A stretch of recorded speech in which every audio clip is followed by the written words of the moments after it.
Russia ने offer किया है भारत को ऑक्सीजन और रेमडेसिविर इंजेक्शंस। नाउ ये एक बहुत अच्छा जेस्चर है फ्रॉम रशिया।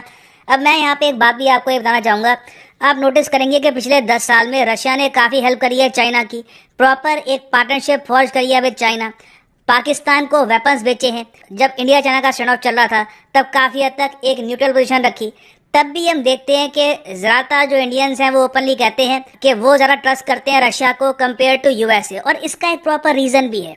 रीज़न ये है कि यूएस की जो ओवरऑल फॉरेन पॉलिसी है इंडिया की तरफ वो बहुत पॉजिटिव है, मगर जब बात आती है क्रूशल टाइम की, जब बात आती है क्रिटिकल टाइम की, जब उनकी हेल्प चाहिए होती है, तब काफ़ी बार उनका जो एटीट्यूड है बहुत अजीब सा रहता है।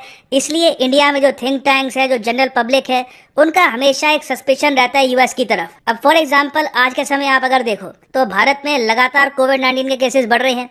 रिपोर्ट यहाँ पे सामने आई है कि ओवरऑल इंडिया बहुत ही जल्द यूएसए को ओवरटेक कर देगा in terms of covid cases. यहाँ पे आप अगर देखोगे अभी इंडिया में आप कह सकते हैं 50% केसेस है जितने यूएस में हैं। इसका एक रीज़न यहाँ पर यह भी है कि टेस्टिंग हमारे यहाँ यूएस के मुकाबले थोड़ी सी कम हुई है, और जिस तरीके से हमारे यहाँ केसेस बढ़ रहे हैं रोज 2.5 लाख 3 लाख, कोई बड़ी बात नहीं है कि आने वाले कुछ 1-2 महीने में या फिर इवन 4-5 महीने में इंडिया एक्चुअली नंबर 1 यहाँ पे रैंक पे पहुँच जाए ना। ऐसे टाइम में इंडिया को चाहिए क्या?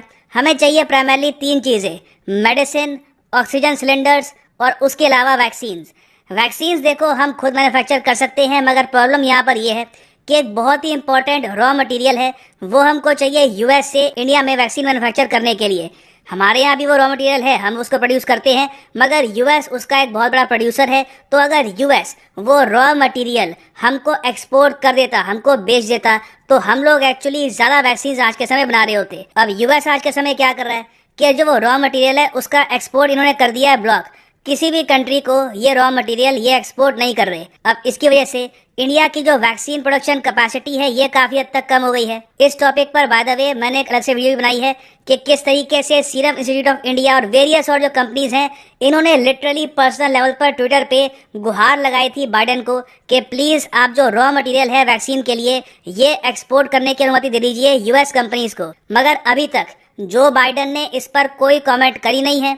यूएस गवर्नमेंट से पूछा जाता है तो उनके स्पोक्समैन यहाँ पर ये कहते हैं, बहुत ही गंदा जवाब यहाँ पर उसे ये मिलता है कि पहले हमारे जो नागरिक हैं उन्हें हम वैक्सीनेट करेंगे, उसके बाद जो सेकंड प्राथमिकता है वो है बाकी दुनिया की। माइंड यू यहाँ पे सिर्फ इंडियंस की हम बात नहीं कर रहे, जो यहाँ पे रॉ मटेरियल इनको एक्सपोर्ट करना है ये पूरी दुनिया को एक्सपोर्ट होगा, और इंडिया भी जो वैक्सीन बनाएगा ये पूरी दुनिया को जाएगी। तो ये जो इनका स्टांस है यहाँ पे कि Americans need to be inoculated first having been hit the hardest by the pandemic, ये बड़ा एक अजीब सा स्टांस है। और इससे एक्चुअली यूएस की जो एक इमेज है एक सेल्फिश कंट्री की, एक अनरिलायबल कंट्री की, ये और ज़रा मजबूत होती है। नाउ ऐसे टाइम में रशिया ने क्लेवरली देखो एक बहुत ही अच्छा स्टेप चला है जिससे इंडिया में इनकी जो गुडविल है ये वापस इंप्रूव होगी।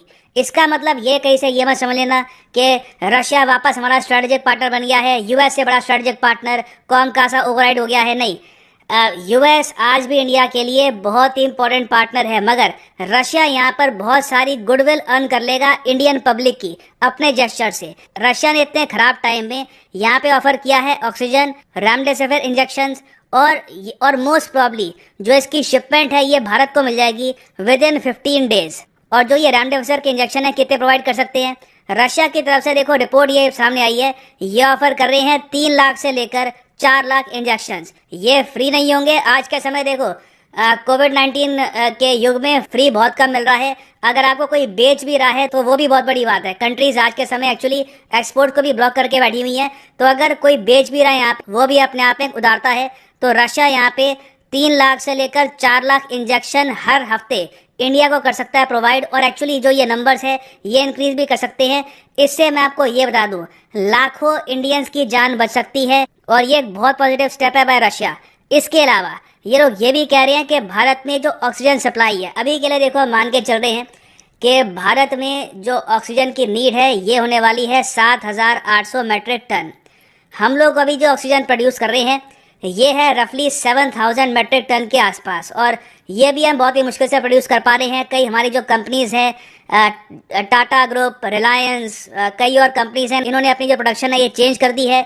ज़्यादातर अपनी फैक्ट्रीज में ये प्रोड्यूस करते रहे ऑक्सीजन फॉर इंडस्ट्रियल यूज़, अब ये प्रोड्यूस कर रहे हैं फॉर मेडिकल यूज़। तो इंडिया की जो नीड है हम ऑलमोस्ट इंडिया में ही इसको मीट कर रहे हैं, मगर थोड़ी सी कमी यहाँ पे महसूस की जा रही है। और उसके अलावा देखो, ऑक्सीजन एक ऐसी चीज है जो हमेशा आप चाहेंगे कि सरप्लस में हो।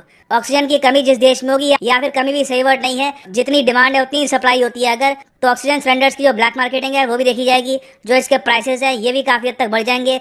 तो हमेशा जो नीड है ऑक्सीजन की, उससे ज्यादा ऑक्सीजन की सप्लाई होनी चाहिए किसी भी कंट्री में।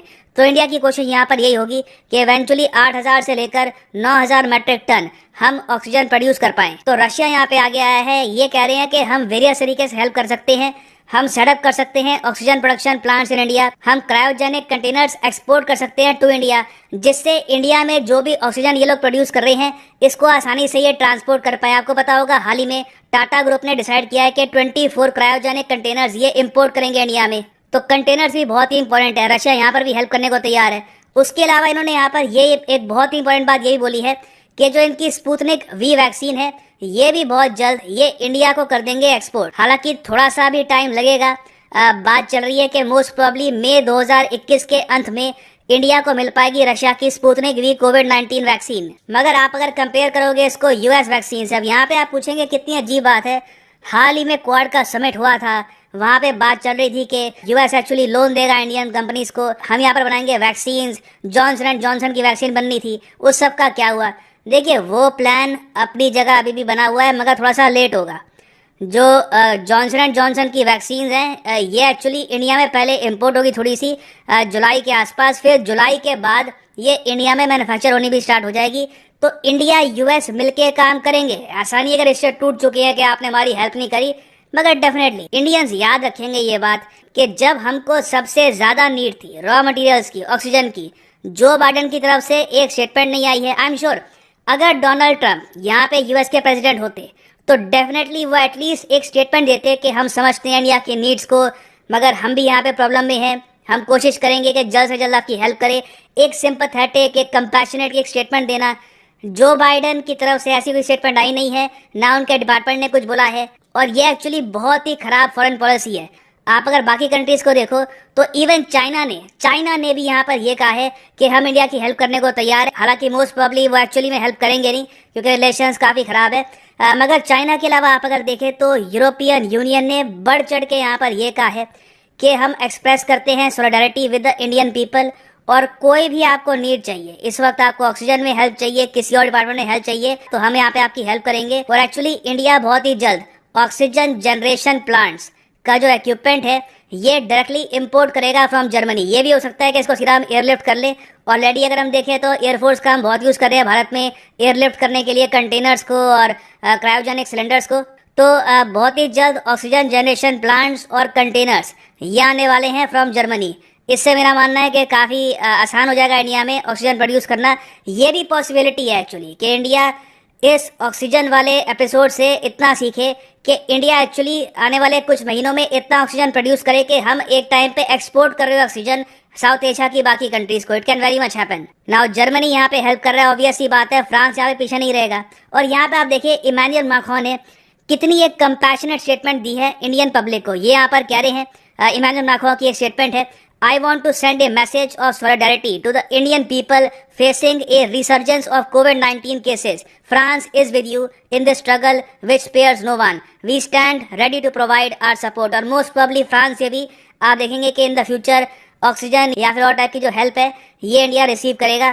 तो ये एक जेस्चर होता है, इससे रिलेशंस बिल्ड होते हैं, इससे गुडविल बिल्ड होती है। अभी हाल ही में यूएस ने जिस तरीके से लक्षद्वीप आइलैंड्स के पास से अपनी शिप गुजार दी और फिर ये बोला कि ये तो हम हर कंट्री के साथ करते हैं, ये सही तरीका है नहीं वर्ल्ड्स लार्जेस्ट डेमोक्रेसी के साथ अपने रिलेशंस इंप्रूव करने का। एक ऐसे टाइम में जब आप कोशिश कर रहे हैं कि चाइना को काउंटर करना है लॉन्ग टर्म में, तो यूएस की एक्चुअली फॉरेन पॉलिसी बहुत फ्लॉड है, बहुत एरोगेंस है आज के समय इनकी फॉरेन पॉलिसी में। कहीं ना कहीं इनको विनम्रता लानी होगी और इंडिया जैसी जो मैसिव कंट्रीज हैं इनकी जेन्युइन तरीके से हेल्प करनी होगी व्हेन दे नीड